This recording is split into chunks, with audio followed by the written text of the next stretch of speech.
画廊伝説2ということで、今回はこちらのソフトスーパーファミコン版画廊伝説2を解説&レビューします。それでは動画スタート。画廊伝説2、前作画廊伝説の続編。前作は3人の主人公しか使えなかったが、今作はプレイキャラ8人から選べるようになった。ゲーム自体も前作初代画廊伝説は対戦アクションゲームだったが、今作は対人を意識した対人格闘ゲームになっている。ゲーム自体の出来も前作に比べるとボリュームアップ。新たなファンも獲得したのもこの画廊伝説2が多いのでは。そんな中で移植されたスーパーファミコン画廊伝説2はアーケード1992年12月10日稼働開始から約1年後の1993年11月26日に発売された。開発はノバ、宝から販売された。ネオジオ以外で一番最初に移植されたのはこのスーパーファミコン版が一番早かった。スーパーファミコン版画廊伝説2、良いところ1つ目、グラフィックは移植する気があるのか。ハードの性能を考えると劣化はしているが良い移植である。スーパーファミコン版画廊伝説2、いいところ2つ目、前作は全くって言っていいほど必殺技が出なかったが、本作は必殺技が出やすくなっている。気軽に画廊伝説2が楽しめる仕様になっている。スーパーファミコン版画廊伝説2、いいところ3個目、サウンド面だが前作ではボイスを移植する気すらなかったのか、ボイスが大幅にカットされていたが、本作は全キャラ全ての必殺技にボイスが入っている。スーパーファミコン版画廊伝説2、いいところ4個目、前作のスーパーファミコン版画廊伝説の CPU はひどかったが、今作画廊伝説2の CPU のアルゴリズムはアーケード版と近い感じになっている。スーパーファミコン版画廊伝説2、いいところ5個目、ボーナスステージもちゃんと移植されている。前作は意味不明の得点も稼げないほぼ無意味なタイヤを打ち返す謎のボーナスステージだったが、今作画廊伝説2はアーケード版のボーナスステージがちゃんと移植されている。スーパーファミコン版画廊伝説2、いいところ6個目、オープニングはカットされているものの他の演出はちゃんと再現されている。スーパーファミコン版画廊伝説2、いいところ7個目、起動時宝のロゴが出ている時に隠しコマンドを入れることによりボスキャラ4人が使えるようになる。使用キャラ8人から12人に増える。しかも対戦だけでなくアーケードモードでも使用可能。これは当時嬉しかった。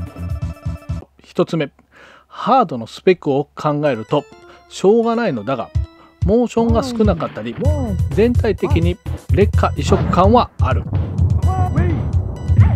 スーパーファミコン版画廊伝説2、残念なところ2つ目、オープニングムービーがカットされている。電源をつけるといきなり宝のロゴからタイトル画面へ。少し寂しい。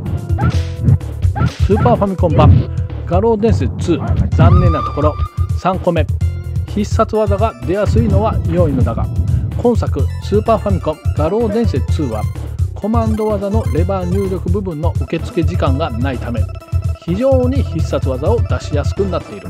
なので歩いて牽制をしようとしたら暴発することもしばしば。スーパーファミコン版画廊伝説2、残念なとこ4個目、諸事情で BGM がアレンジされているがアレンジが短かったり音質が軽かったりして劣化している。スーパーファミコン版画廊伝説2、残念なとこ5個目、打撃音も軽くなんかしょぼい。攻撃した感じがない。スーパーファミコン版画廊伝説2、残念なところ6個目、これもハードのスペックが足りないのか性能の違う技がある。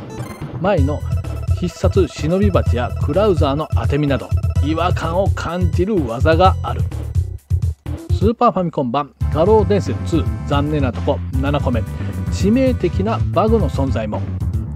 キムの鳳凰脚のヒット後キャラによっては追い打ちが入る。テリーの場合鳳凰脚から鳳凰脚が入り即死。マジでカオス。ロード比較いきましょう。画廊伝説2、スーパーファミコン版、メガドライブ版、ネオジオ版、こちらの3本で比較します。測っていきましょう。そして今回は電源を入れた状態からカウンタースタートです。一番早かったのはメガドラ版、そしてスーパーファミコン版です。ここは意外、ネオジオ版が少し詰まっております。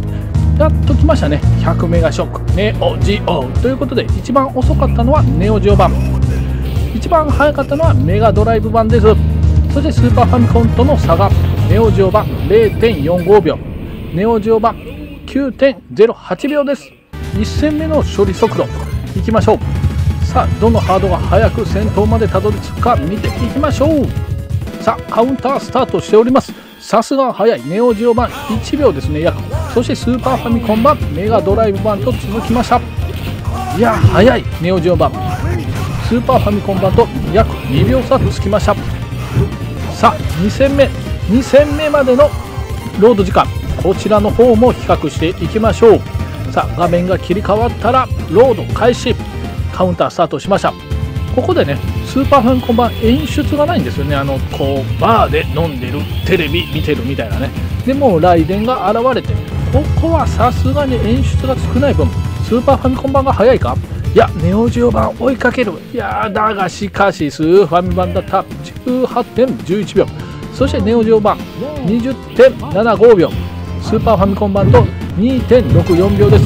そして一番最後遅れることメガドライブ版、ここで来ました。 30.78 秒、スーパーファミコン版で 12.67 秒差が開きました。スーパーファミコン対決ということで、初代画廊伝説と画廊伝説2発売は両方宝です。どっちが早いか見ていきましょう。こちらは起動は測らないで、そのままね、戦闘までのロード時間、こちらを測っていきましょう。画面が暗くなったらカウンターをスタートいたします。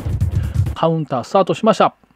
さあ、どちらが早い。スーパーファミコン画廊伝説2来まして、少し遅れること画廊伝説、初代画廊伝説来ました。その差は約2秒ですね。今回は謎のローディングある初代画廊伝説、そちらと測っていくので、2人目だなしに2ラウンド目、こちらを測っていきましょう。さあ、当たり前のように画廊伝説2が来まして、そして画廊伝説初代画廊です。やはりここでね、ロード入りましたね。その差は約2秒です。先ほどとね、差が変わらないですね。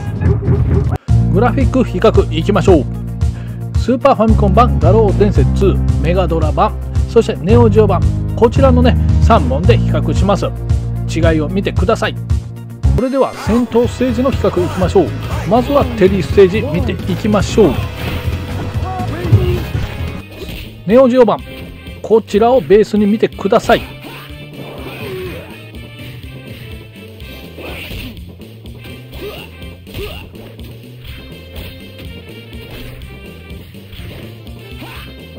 スーパーファミコン版です。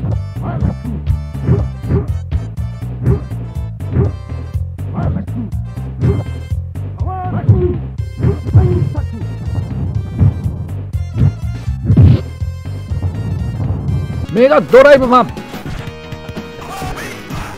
アレンジがえぐい。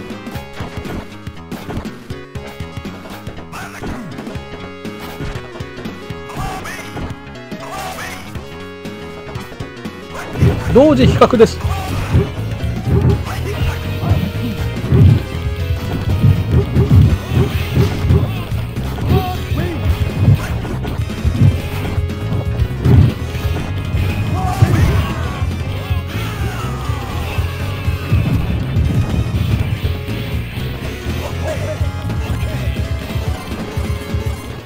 もう一ステージ見ていきましょう。続きましてマイステージです。ネオジオ版、ス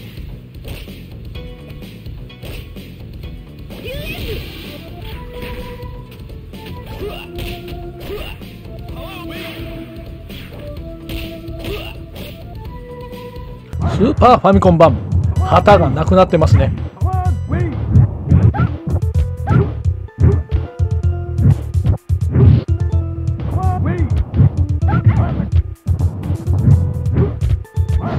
メガドライブ版、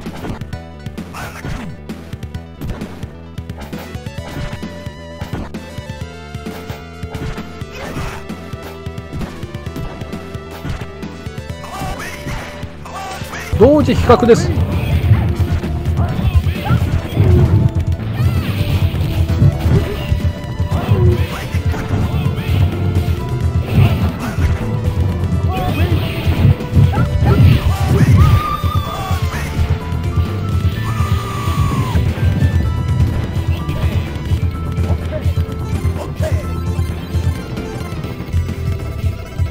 スーパーファミコン対決ということで、初代画廊伝説とも比べていきましょう。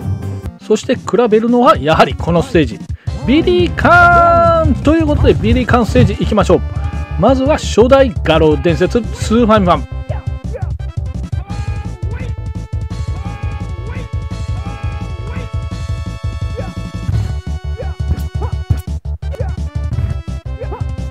スーパーファミコン版画廊伝説2。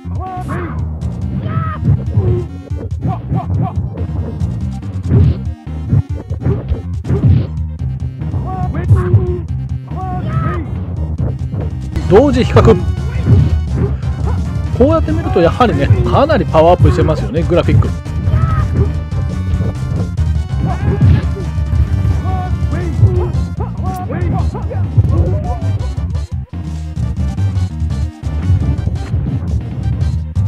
まとめです。今回はスーパーファミコン版画廊伝説2を解説&比較しました。